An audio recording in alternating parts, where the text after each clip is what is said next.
أهلا بحضراتكم. عام نفسه المسيح انتشر مؤخرا عبر منصات التواصل الاجتماعي خبر عن رجل برازيلي بيعلن بكل جراءة إنه المسيح المنتظر، والكلام ده أثار ضجة كبيرة جدا بين مستخدمي الإنترنت ووسائل الإعلام العالمية.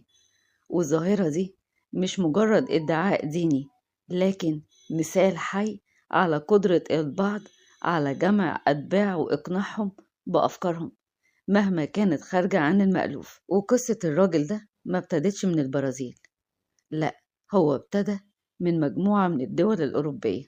تم طرده من عدة دول بسبب تصرفاته وتصريحاته المثيرة للجدل، ومؤخرا قدر يلاقي ملاذه الأخير في البرازيل، واتمكن من تأسيس قاعدة أتباع هناك، واستخدم وسائل التواصل الاجتماعي لنشر الرسائل بتاعته بشكل مستمر. حقيقي احنا في آخر الأيام، وناس كتير عقولها بقت مغيبة وفقدوا نعمة التمييز. ربنا يرحمنا. فضيحة جديدة تكشفها الأستاذة البلوجر شيرين كريم عن ليلي فؤاد وتقول: هل جمعت بين زوجين؟ ليلي حوارات، لو ما عملتيش كده تبقي بتجمعي بين زوجين. ليلي فؤاد هتتجوز من مصري بيعمل بالسعودية، حقك طبعا، الجواز ولا عيب ولا حرام، ولكن ايه لزومه؟ كنتي وبقيتي وندخل الدين بالموضوع، واللي هو كنتي مسلمة من 7 سنين. طب بذمتك المفروض تنكسفي، لأن فيديوهاتك من 7 سنين ما ترضيش ربنا في أي دين، وخلفتي عيالك دول بقى ازاي وانتي كنتي مسلمة وقتها؟ لو تعرفي معنى جملتك دي وبتوصفي نفسك بإيه كنتي اتكسفتي تقوليها. وكلامك إن زواجك القديم الآن باطل فعلا طالما ورقك قانوني، ولكنه مش منك لنفسك، ده لازم المحكمة هي اللي تسقط الزواج السابق شرعا بعد إشهارك طبعا. باطل، ولكن قانونا في إجراءات لازم تخلص، يا إما هتكوني بتجمعي بين زوجين. أما كلمتك عن الأولاد، لو ولادك فهموا معنى كلامك هيسيبوكي، لأنهم في الأول والآخر أولادك. يا شيخة راعي مشاعرهم، ده الواحد زعلان عليهم بجد. دول ولا عارفين يبقوا كده ولا كده. كفاية متاجرة بالإسلام، وكفاية ريتش رخيص. كمان الخاتم اللي انت متصورة بيه برأي الناس كان جايلك هدية بعيد ميلادك. ليلي حوارات، وهتفضل طول عمرها كده. معلش، كمان حاجة، هو الإيموشن بقى بيتحط على الرجالة؟ هي الآية اتقلبت ليه؟ ما كل المسلمات بتتجوز عادي وتتطلق عادي برضه. مال الدين بالموضوع إلا لو للتجارة والريتش؟ الدين لله مش للناس. كان ممكن تعلني عن جوازك بدون ما تدخلي الدين بالموضوع، ولكن ازاي؟ نعلي الريتش وسبوبة حلوة. استقيموا يرحمكم الله. شيرين كريم. طمنا حضراتكم من امبارح على نجاة أبونا صموئيل صلاح بولس من حادث طيارة، وربنا تمجد معاه ونشكر ربنا هو بخير. لكن بعد ما نزل بوست على صفحته وكتب إنه كان متأثر وخايف، كتير هاجموه وقالوا إزاي أبونا ويخاف.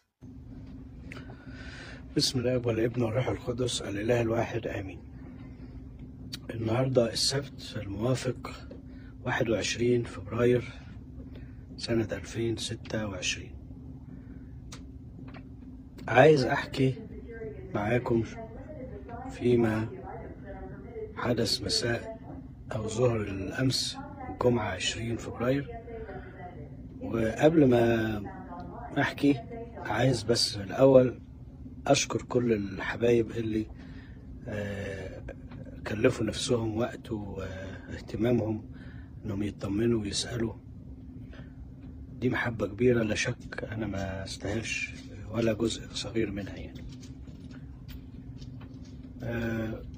مش عايز احكي ايه اللي حصل، لكن هو باختصار ان الطيارة اللي كانت مسافرة من مطار نيوجيرسي لمطار فيرجينيا او نورفوك اتعرضت في الطريق عاصفة شديدة جدا. أنا شخصيا أول مرة من اكتر من 30 سنة بنسافر، اول مرة اشوف حاجة زي كده. طيارة يعني تقريبا يعني كانت يعني رايحة طالعة نازلة طالعة نازلة، وتتحرك يمين وشمال بطريقة يعني انا عمري ما شفتها. ثواني بس اكل حتة من الربانة. مش هقعد احكي تفاصيل ايه اللي جرى واللحظات وطبعا القلق اللي كان بيسود على كل المسافرين، كل ركاب الطيارة، مش انا بس يعني. طبعا الطيار اعتقد انه حد شاطر، يعني عنده، مش عارف اشرح، لكن عايز اقول ان الطيار كان الى حد كبير حد شاطر، قدر يعني يستوعب الازمة وقدر يتعامل معاها بحرفية. اعتقد لو حد تاني كان ممكن يكون النتيجة مش كده خالص. يعني العاصفة كانت شديدة جدا، كانت بتخبط الطيارة، جسم الطيارة كان بيتهز بطريقة عنيفة، واحنا كنا كلنا بدون استثناء بنتحرك من الكراسي بتاعتنا. الناس بدأت تتخبط في بعض، وفي ناس طبعا أعصابهم خفيفة بقى يصوتوا، خاصة السيدات أو البنات أكتر. طبعا حاول ينزل في المطار هنا في نورفولك في فيرجينيا، ما عرفش لأن الرؤية تماما مش موجودة، فاضطر إن هو يخاطب برج المراقبة. يعني ده المتوقع، يعني أنا ما أعرفش ده اللي حصل، بس ده المتوقع إن هو يوجهه ناحية أقرب مطار يكون الرؤية فيه أحسن، فاضطر إن هو يطير تاني من فوق، ما نزلش طبعا هنا، يطير تاني على رالي في نورث كارولاينا، وهناك طبعا فضل قاعد لغاية ما الجو يتحسن. ادوله إشارة بإنه يطير مرة كمان. للأسف لما طلع الجو قلب تاني، يعني هم كانوا مدينه إشارة إن الجو بقى كويس فطلع. لما طار لفوق اكتشف إن الجو مش لطيف، يعني اضطر يرجع تاني وينزل في رالي مرة تانية. بعد ما كان طار بتاع 20 minutes ولا 15 minutes، راح راجع تاني لأنه حس إنه مش أمان. الطيارة بدأت برضو تقلب وتطلع وتنزل، حاجة كده مش مريحة أبدا. المهم يعني باختصار عشان ما صدعش دماغكم بالتفاصيل الملهاش لازمة دي، في الآخر هو استنى حوالي ساعتين وبعدين رجع بينا على فيرجينيا، والأمور مشيت تمام. هو بس 2 من المسافرين أو 3، مش فاكر، مش متأكد، 2 أو 3 اضطر ان هم يفضلوا في رالي لان كانت اعصابهم تعبانه جدا ومنهارين نفسيا، فاضطروا ان هم يحجزوهم لانه ممكن ياثروا على باقي المسافرين. واعتقد ان هم بياخدوهم بقى يهتموا بيهم علاج ولا حاجه، يعني هم 2 سيدات وراجل يعني. هو في نقطتين انا عايز بس الفت النظر ليهم في الكلام ده. اول حاجه ان في ناس، انا كتبت بعد كده ان لحظات الرعب والخوف ومش عارف، ففي ناس اصطادوا الكلمتين دول وقال لك ازاي ابونا ويخاف. لا يا سيدي، انا ابونا وبخاف، ايه رايك؟ انا هو اقول لك انا ابونا بخاف ان انا افقد حياتي، وانا لسه عندي رساله، عندي اشتياق ان انا اخدم اكتر، اشتياق ان انا اتكلم عن ربنا، اشتياق ان انا اقدم الانجيل واقدم المسيح لناس تانية. ده مش يخوفني على ان حياتي تنتهي وانا لسه عندي الاشتياق ده، ومش هيخوفني على نفسي ان انا اكون مستعد اكتر. يعني انت بتتوقع ان ابونا ده مثلا مش محتاج يراجع نفسه، مش محتاج يقدم توبة عن بعض ضعفاته او خطاياه؟ يمكن يجوز الكهنة اللي انت تعرفهم كده مش محتاجين، بس انا مش كده صدقني. انا راجل محتاج كل يوم اقول لربنا اللهم ارحمني انا الخاطي، وانا محتاج تسامحني وتديني فرصة تاني أكون أحسن وأكون برضيك وأكون بفرح قلبك بخدمتي وبحياتي معاك وبأمانتي وبصدقي معاك. فأنا مش شايف، يعني استغربت إن ناس كتيرة بعتري يقولوا لي ده في ناس بتنتقد وتقول إزاي أبونا ويخاف. مش عارف اللي كتب الكلام ده، يعني مش عارف هو شايف إن أبونا ده مثلا من كوكب آخر. يعني أبونا المفروض إنه يكون يعني في حالة روحية أفضل من الناس، مفروض يكون، بس الواقع مش كده صدقني. الواقع إن إحنا بنتحارب زيكم وأكتر منكم، والشياطين بتحاول إن هي يعني تفسد علينا فرحتنا بربنا وبخدمتنا، وتعمل لنا مشاكل ومعوقات كتيرة جدا جدا. وعادي. وممكن يعني ابونا ارسانيوس حبيبي،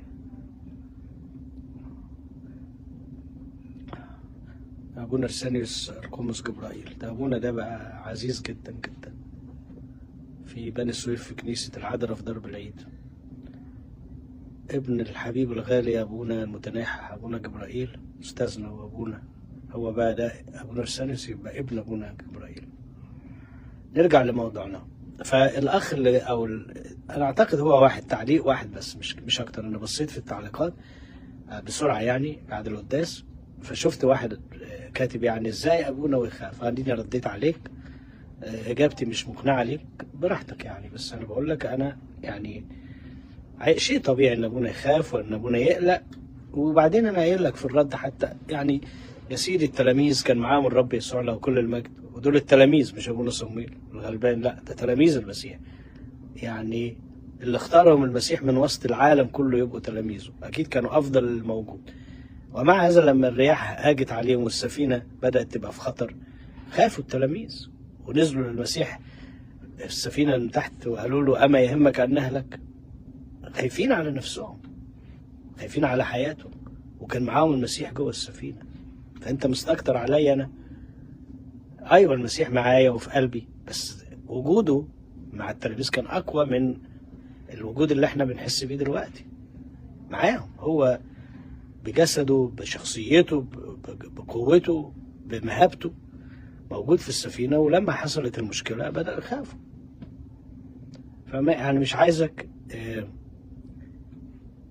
تقعد تمسك كده ملقاط وتلقط الاخطاء للاباء الكهنه بالذات، لان يعني دي مش هتفيدك في كتير. مع ان انا قايل في نفس المقال اللي كتبته بعد او كنا لسه في رالي، لسه ما كناش رجعنا، بقول يا جماعه دي فرصه ربنا بيديها لنا، ما بقولتش ليكم، بقول لي انا ان انا اكون في صوره احسن، وربنا بيديني فرصه تانية وفرصه اخرى للحياه. فيعني ما كانش المفروض انك انت واحد في ازمه، وكان ممكن في اي وقت نفقد حياتنا وانت سايب كل الموضوع. انا مش هقول اسمك طبعا عشان ما حدش يزعل منك، بس هيشوفوك في التعليقات. مش عارف هو ولد ولا بنت كمان يعني، مش فاكر.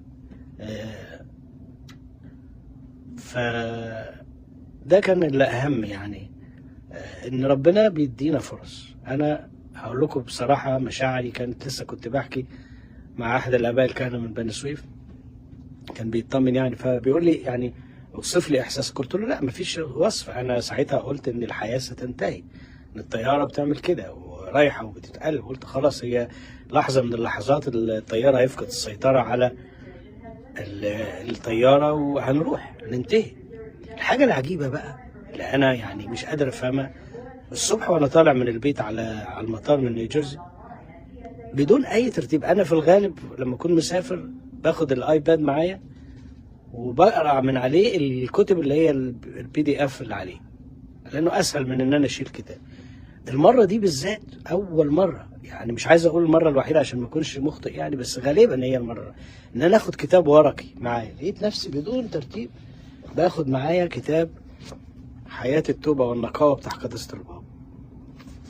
وده يعني ايه، ده كتابي انا، الكتاب القديم بتاعي اللي هو الطبعه الاولى، يعني الطبعه الاولى بتاعته. وقعدت اقرا فيه واخطط، ووقت ما انا يعني انا هفتح لكم على اهو، انا مخطط ده وكاتب تاريخ القرايه يعني اهو. قراءة في الصوم الكبير، مش عارف باينه ولا لا، فبراير 26. وقعدت اقرا واخطط، وفجأة وانا قاعد اقرا في الكتاب بصيت لقيت حصلت الازمه دي. فقلت ايه، طب ايه يعني انا فهمتها كده، ممكن ما تكونش دي يعني، بس انا فهمتها ان ربنا بيقول لي خلي التوبه في كل وقت. انت مش عارف ممكن يجرى ايه. الطيران على فكره اكتر وسيله مواصلات امان عن اي حاجه تانية، عن العربيات وعن القطر وعن كل، لان نسبه الخطر فيها الخطا يعني نسبة الخطأ في الطيران ضعيفة جدا. ولذلك حوادث الطيران شوف كل كام سنة بنسمع ان في طيارة وقعت ولا بتاع، لكن حوادث السيارات دي في اليوم بال100 حادثة، وكلكم عارفين ربنا يحافظ عليهم. استنى بس اخد حتة ضربان كمان.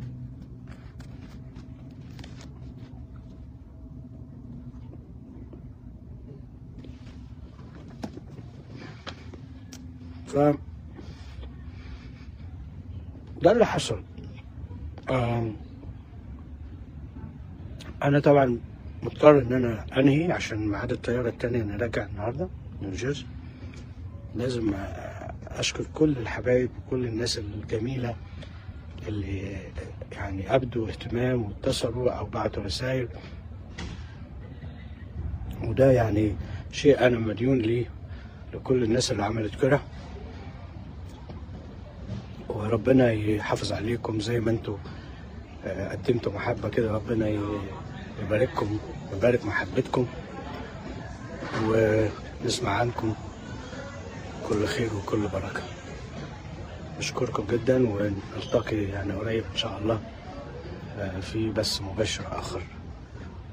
تصبحوا على خير.